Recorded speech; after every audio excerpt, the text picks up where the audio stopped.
Hey everybody, Icy Cat here. It's time to announce some exciting new changes in regards to the direction of coverage this channel takes. And while I'll continue to provide coverage of all the latest Siege info on this channel, we're also going to begin mixing in another new game. So stick around and find out more about that next.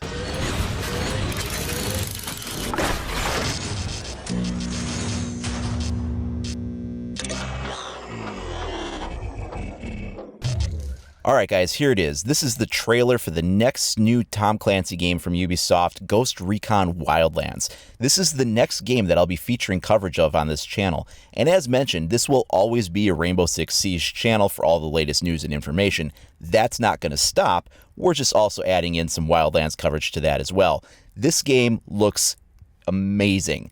This is something that's based around a single-player experience that can be played as a co-op experience at the same time.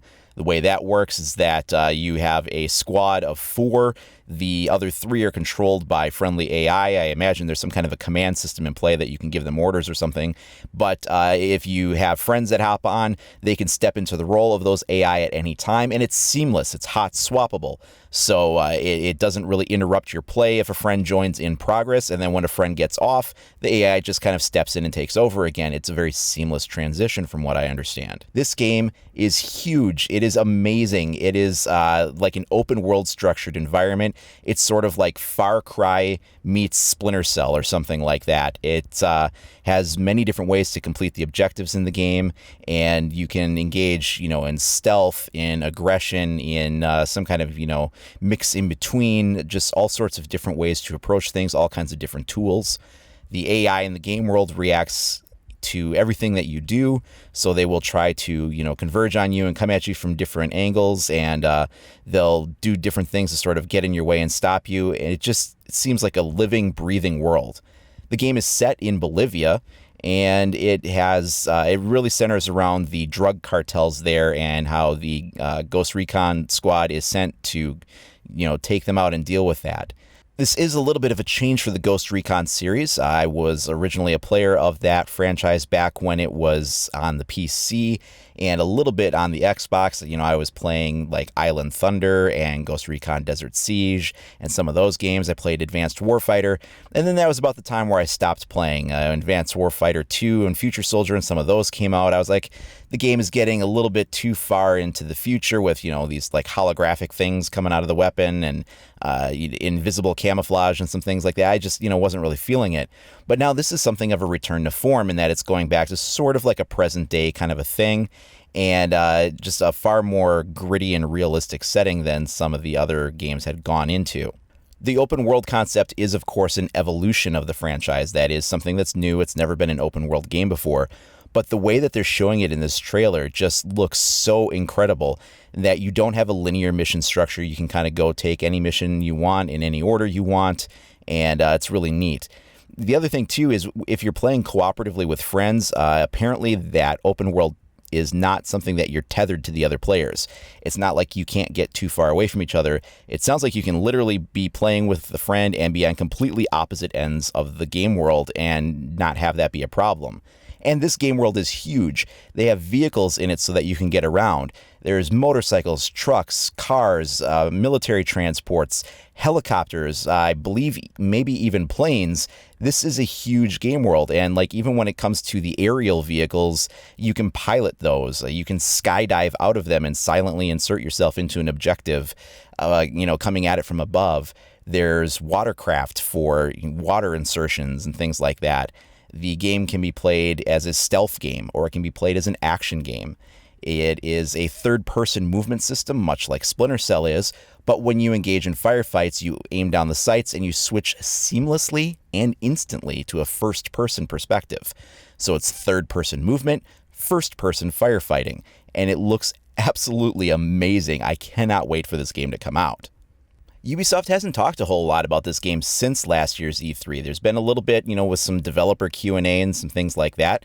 But they haven't talked a whole lot as far as, any official new gameplay clips or anything since this trailer was put out at last year's E3.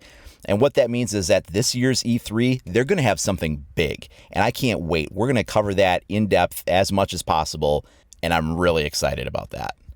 One of the other things that makes this game so great for me was that when Rainbow Six was first announced, I was really excited and hoped I was going to be getting a solid single-player experience because all previous Rainbow Six games always had single-player, co-op, and multiplayer. But then they announced it was going to be multiplayer focused and there was going to be no single player really in there. There's the situations, but we all kind of know those are just like little training missions and that's not a single player campaign. So when I was playing Rainbow Six, although I loved the multiplayer aspect and they did that really well, I was just starving for a solid Tom Clancy single player experience. I took a pass on The Division because that was almost like an MMO kind of a concept where there's all these other players in the game world. And there were some other things about the game mechanics that I just wasn't really into. They use a damage per second system. So you were really having to treat people like bullet sponges in order to drop them. And it's a cool game and all. It's definitely a nice looking game and I completely understand why people like it. It just wasn't really for me. But seeing this gets me super excited.